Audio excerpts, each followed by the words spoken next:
નવસારી શહેરના સર્વાંગી વિકાસ અને નાગરિક સુવિધાઓને વધુ મજબૂત બનાવવા માટે નવસારી મહાનગરપાલિકા દ્વારા વર્ષ 2025-26 માટે મિલકત વેરા વસૂલાતની કામગીરીને વિશેષ ગતિ આપવામાં આવી રહી છે. છેલ્લા ઘણા વર્ષોથી અનેક રહેણાંક તથા વ્યાવસાયિક મિલકત પર મિલકત વેરો બાકી રહેતા પાલિકાની આવકમાં નોંધપાત્ર ઘટાડો થયો છે.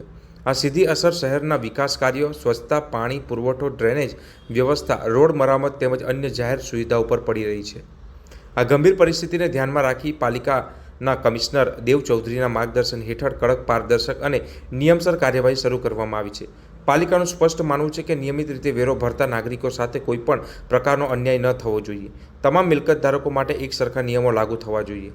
પાલિકાના અધિકૃત આંકડાઓ મુજબ હાલમાં 14 કરોડથી વધુનો મિલકત વેરો બાકી છે અને વર્ષોથી એકઠા થયેલા એરિયર્સ સાથે કુલ બાકી રકમ 15 કરોડને પાર કરી ચૂકી છે. આ રકમ નવસારી શહેર માટે અત્યંત મહત્વપૂર્ણ છે, કારણ કે આ જ આવકથી શહેરના રસ્તા, ગટર, પાણી પુરવઠો, સ્ટ્રીટ લાઇટ, સફાઈ, આરોગ્ય સેવાઓ અને સુરક્ષા વ્યવસ્થા મજબૂત બનાવવામાં આવે છે. છતાં કેટલાક મિલકત ધારકો લાંબા સમયથી વેરો ચૂકવતા નથી, જેના કારણે નિયમિત વેરો ભરનાર નાગરિકોમાં અસંતોષ પણ જોવા મળી રહ્યો છે. આ અસમાનતા દૂર કરવા માટે મહાનગરપાલિકાએ કોઈપણ રહેમ નહીંની નીતિ અપનાવી છે.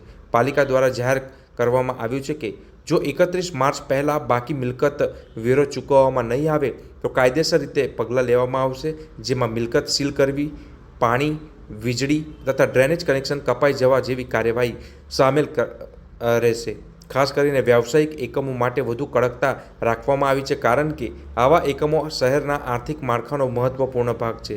જરૂરી જણાય તો બિલ્ડિંગ યુઝ બીયુ પરમિશન રદ કરવાની કાર્યવાહી પણ હાથ ધરવામાં આવશે, જેની માહિતી નવસારી મહાનગરપાલિકાના કમિશનરે આપી હતી. પારદર્શિકતા જાળવવા અને કોઈપણ પ્રકારની ગેરસમજ ન રહે તે માટે મહાનગરપાલિકા દ્વારા વેરો ન ભરનાર ડિફોલ્ટરની યાદી પણ જાહેર કરવામાં આવી છે, તૈયાર કરવામાં આવી છે.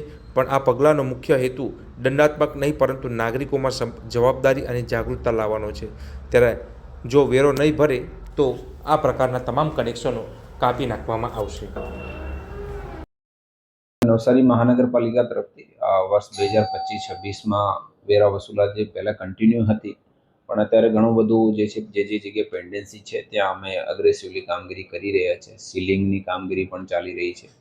અમુક વખતે મીડિયા અને પ્રેસના માધ્યમથી પણ જે છે અમે લિસ્ટ બધું સર્ક્યુલેટ કરતા હોઈએ છીએ કે અહીંયા એટલા સમયથી પેન્ડિંગ છે. અત્યારે અમારો આખો ફોકસ જે અમારો એરિયર્સ જે છે, અત્યારે લગભગ 14 કરોડથી વધારેના એરિયર્સના જે છે ટેક્સ બાકી છે. આ ઉપર અમે સીલિંગની બધી કામગીરી કરી રહ્યા છીએ અને લોકોને જે છે અમારી વિનંતી છે કે ઝડપી આનાથી 31 માર્ચથી પહેલાં ટેક્સ આપણો ભરી દો, તો જે છે આપણા પાણીના કનેક્શન છે, લાઇટના કનેક્શન છે, ડ્રેનેજ કનેક્શન છે, આ ઉપર અમે કોઈ કાર્યવાહી નહીં કરીશું. કેમ કે છેલ્લે જે છે પછી જ્યાં સુધી એરિયર્સ પણ ઘણા બધા પેન્ડિંગ રહે તો અમારે આ કાર્યવાહી કરવી પડે છે. સર, વર્ષોથી જે કોમર્શિયલ વેરો કરોડોનો બાકી હતો, તે પ્લસ ઘણા લોકો એવા છે જે રેસિડેન્શિયલમાં પણ છે તે પણ મોટો વેરો નથી ભરતા. શું કાર્યવાહી રહેશે? અત્યારે લગભગ એવા જે જૂના કોમર્શિયલ રેસિડેન્શિયલ પણ મળાવીને લગભગ જે છે અમારા 15 કરોડથી વધારેના જે છે બિલો પેન્ડિંગ છે.